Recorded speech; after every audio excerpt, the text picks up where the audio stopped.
जय गौ माता, जय गोपाल। मैं अखिल विश्व कामधेनु सेवक ज्योतिष आचार्य अंकित रावल ब्राह्मण, सिरोही राजस्थान आबू, आप सभी को प्रणाम करता हूँ। आज हम एक ऐसी औषधि के बारे में बात करेंगे जो अपने आप में अद्भुत है, जिसे नियमित सेवन करने से शरीर के ऐसे रोगों का नाश हो सकता है जिसकी हम कल्पना नहीं कर सकते। वर्तमान को देखते हुए जो महामारी फैली हुई है वो सीधा हमारे कंठ से होते हुए हमारे फेफड़ों को घात पहुंचा रही है। तो इस बीमारी से कैसे बचा जाए और खांसी और पुराने कफ को शरीर से कैसे निकाला जाए, इसके बारे में मैं आपसे कुछ बातें साझा कर रहा हूँ। हर घर में इलायची, सौंठ और पिपला मूठ उपलब्ध होती है। हमें 100 ग्राम काली मिर्च, 100 ग्राम सौंठ और 100 ग्राम पिपला मूठ को सम मात्रा में लेकर शुक्ल पक्ष में पूर्व दिशा की ओर बैठकर हमाम दस्ता में कूटना है। जब वो पूर्ण रूप से कूटा जाए तो उसको मैदे की चाळनी में चाड़ना है। मिक्सी में नहीं पीसना, ये विशेष ध्यान रखें। हमें इसे हाथ से हमाम दस्ता में कूटना है।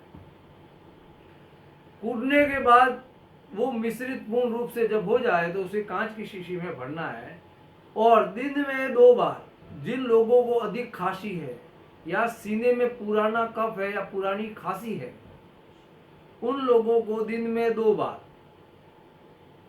रात्रि को सोते समय और सुबह उठते समय 1 चम्मच इस 3 चीजों को जब हम मिलाएंगे तो इसको त्रिकुट कहा गया है। इस औषधि का नाम है त्रिकुट। 3 चीजें इसमें मिलाई गई है, इसलिए इसका नाम है त्रिकुट। इस त्रिकुट की मात्रा 1 चम्मच हमें लेनी है कटोरी में।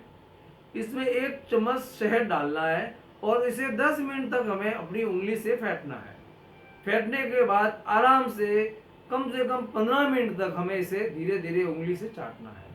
ये क्रिया हमें सुबह और शाम, रात्रि को सोते समय करनी है। विशेष ध्यान हमें ये रखना है कि इस क्रिया को करने के कम से कम 45 मिनट तक हमें पानी नहीं पीना है।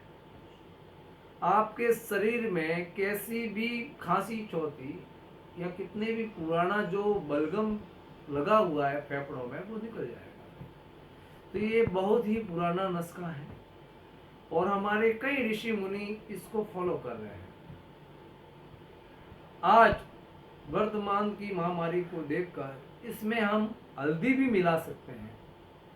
त्रिकुट लेते समय आधा चम्मच त्रिकुट, आधा चम्मच हल्दी और 2 चम्मच शहद मिलाकर भी इसको पी सकते हैं, जिससे हमारे में और इम्यूनिटी बहुत बढ़े, कंठ हमारा साफ हो जावे, फेफड़ों का जो बलगम है वो बाहर निकल जावे और हमारे शरीर में ये एंटीबायोटिक का काम करे। तो ये बहुत ही सुंदर नुस्खा है। जिन लोगों को खांसी और कफ की समस्या हो रही है वर्तमान में, जिनका कंठ खराब है, वो इसका अवश्य उपयोग करें। जय गौ माता, जय गोपाल।